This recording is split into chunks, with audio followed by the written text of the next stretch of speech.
Aujourd'hui, nous allons nous intéresser à deux types de suites, des suites arithmétiques et des suites géométriques.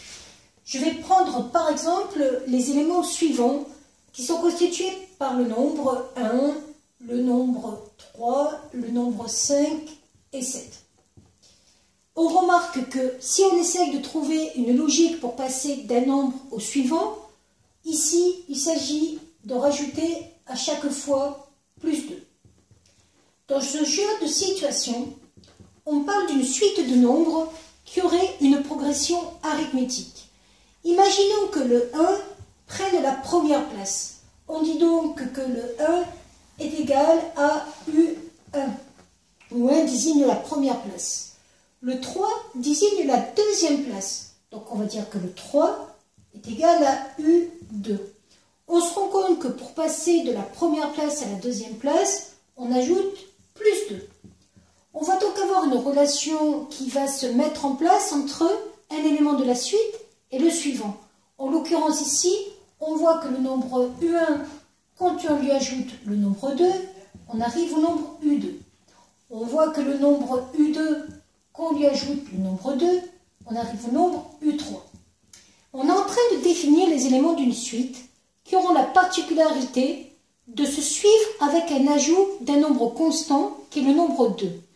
Si on devait l'écrire de façon générale, c'est-à-dire si je devais prendre un n qui est un entier naturel, on pourrait dire que si on part du terme au rang n et qu'on lui ajoute le nombre 2, on va arriver au nombre suivant. Ici, on définit une suite un qui sera arithmétique de raison 2 et de premier terme, ici U1, qui est égal à 1, avec U1 qui est égal à 1. On peut faire un procédé similaire avec, autre que l'opération addition, l'opération multiplication. Imaginons que je parte sur cette suite de nombres 1, 2, 4, 8, etc. On voit qu'on passe de 1 à 2 en faisant x2, de 2 à 4 en faisant x2, etc. Ici, si mon premier terme, que je vais appeler V1, est égal à 1, mon terme V2 va être égal à 2 fois V1, c'est-à-dire à 2, etc., etc. J'ai donc une relation qui va s'écrire de la façon suivante. Vn fois le nombre 2 va donner le nombre suivant.